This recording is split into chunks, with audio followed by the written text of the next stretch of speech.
One of the most famous bands in the world is the Beatles, and with the incredible success they experienced when they first emerged in the 1960s, it's little surprise that talks of expanding their reach to other mediums would begin.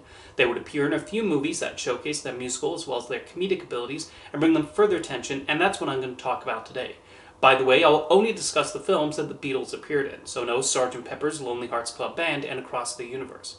The first movie starring the Beatles was A Hard Day's Night, which came about from a deal made with United Artists. Although, funnily enough, UA's main reason for giving the Beatles a movie deal was to make money off the soundtrack sales. The film is only a secondary concern. Directed by Richard Lester, A Hard Day's Night is a delightful comedy that proved the Beatles had talents beyond their songs. It basically takes the Beatlemania of the time and transforms that experience into a comedic escapade, where the band members try to avoid fans and get into all sorts of scrapes, all while confounding the older adults around them. Lester and screenwriter Alan Owen put together so many funny scenes and made great use of the individual abilities of the Beatles, although some of the funniest and most memorable moments involve Paul McCartney's fictional grandfather and the troublemaking he causes. He gets some particularly amusing bits with Ringo Starr. What's noteworthy about the direction is how much it seemed to influence music videos years later, with the clever use of editing to help give the already energetic songs even more spark on screen. The opening titles, set to the main theme, immediately established the tone of the movie, as the Beatles run away from their adoring fans. Another musical sequence that stands out is the Can't Buy Me Love scene. It mostly consists of the Beatles running around in a field, getting a break from the hustle and bustle of their celebrity life for a while. That's all it is, and yet it's one of the most charming moments in the film. And then you have the final performance of all the screaming fans, providing a snapshot to the chaos that ensued when the Beatles would launch into their songs. The Beatles obviously were not the first to cause this sensation with concertgoers, but they also were not the last, and it shows not much has changed since the 60s in this regard. A Hard Day's Night feels like a cheeky commentary on fame and the effects this can have on those suddenly and unexpectedly thrust into it. The four of them mostly just want to have a laugh and goof around, but find themselves forced into the rigid schedules of performers who have to make a certain gig in time. A Hard Day's Night was shot extremely quickly using the resources available, and thus had a feel almost akin to the French New Wave films of the time, which emphasized natural settings, often what was available to them, fast-paced editing, and creating a certain rhythm among the actors. Having been collaborating with each other for a while, the Beatles knew each other well enough and could naturally bounce off each other. Alan Owen even spent a lot of time with them to really get their personalities and manner of speaking down perfectly. A Hard Day's Night is an excellent and charming movie, and its box office success meant United Artists was all too eager to make more films with these young lads from Liverpool. The Beatles would collaborate with Richard Lester again on the next movie, Help, which took them on a more outlandish adventure. Filmed in color and given a much higher budget than A Hard Day's Night, the intent here was to do something a lot wackier, basically a spoof of James Bond and other popular spy films of that era. While their first film existed in some semblance of the real world, Help throws any hint of realism out the window. The result is something quite fun, even though the humor does have the feel of throwing a lot at the wall and seeing what sticks. This is a movie that has the Beatles living in a house that has all sorts of oddities and contraptions, and also throws them into a plot involving a stereotypical Indian cult and a ring that is wound up in Ringo's possession. Yeah, this movie gets pretty out there, and while not everything lands, the bonkers nature of it all does lend a certain charm. And the thing that seems most apparent watching the Beatles' cinematic endeavors is that out of all of them, Ringo Starr seems to be the one with the most screen presence. He was the most willing to portray himself as the goofier one, just trying to make sense of it all. The collection of songs in the movie brought their own energy, with the main title theme serving as the most memorable of the bunch. The Beatles were apparently quite exhausted during the making of the film and did not enjoy the experience as much as A Hard Day's Night, but they nonetheless brought the humor and likability one hopes for, even as the rest of Help seeks to engulf them in the madness and wild set pieces. I think going in such a different direction for Help allowed the film to stand out from its predecessor, and would prove influential in its own way, particularly on the Batman and Monkeys television series, and its colorful aesthetic would become synonymous with the 60s and swinging London. The Beatles were ready to move on from films after this, although they still had to fulfill their 3-picture contract with United Artists. They were quite pleased Yellow Submarine was an animated film, and thus required little involvement from them.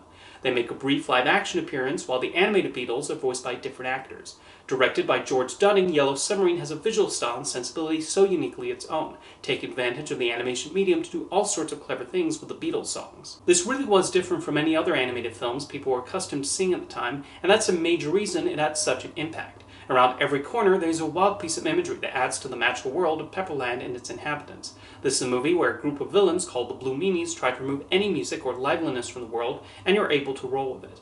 Dunning and the other artists who worked on the movie successfully took the Beatles songs and added an extra flavor to them with the images. They are well woven into the story too.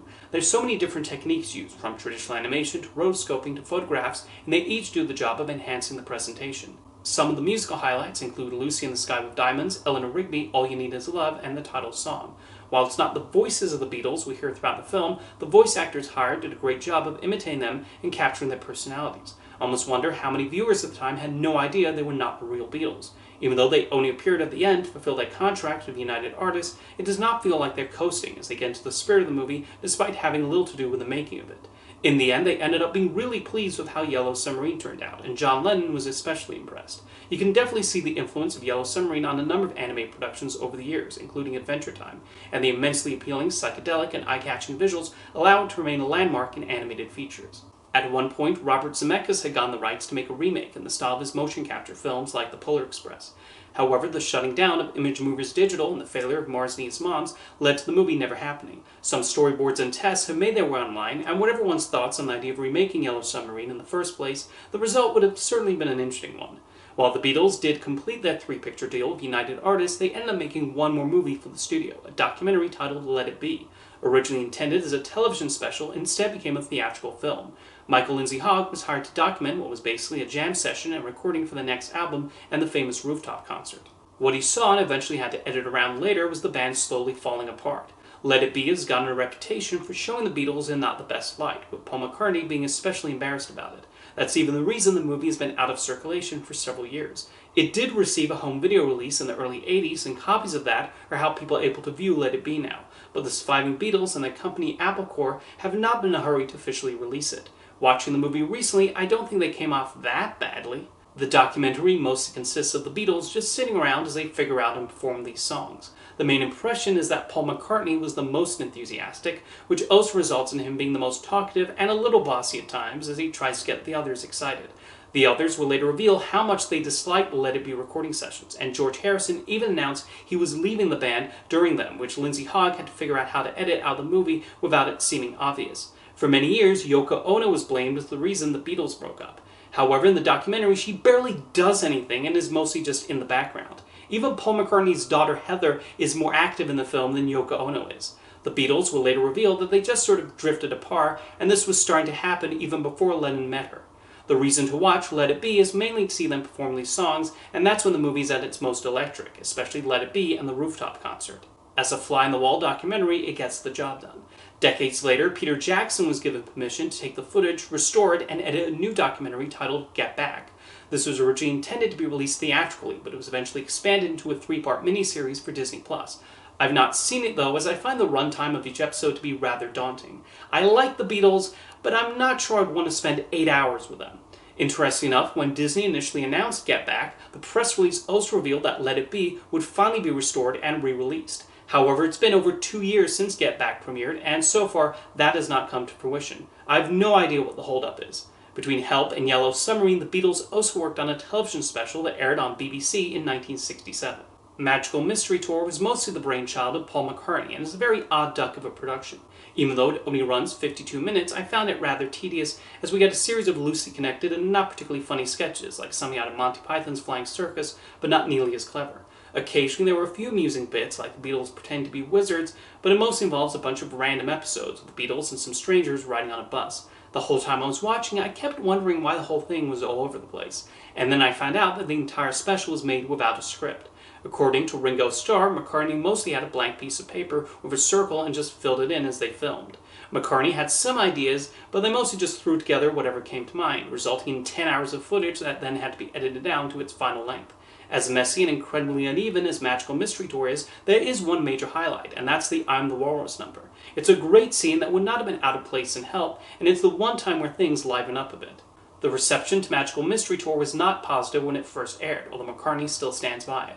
The Beatles did almost star in other movies together, and the most fascinating what-if was the proposed adaptation of The Lord of the Rings. They were genuinely interested in playing the 4 lead hobbits, although John Lennon was also keen on playing Gandalf.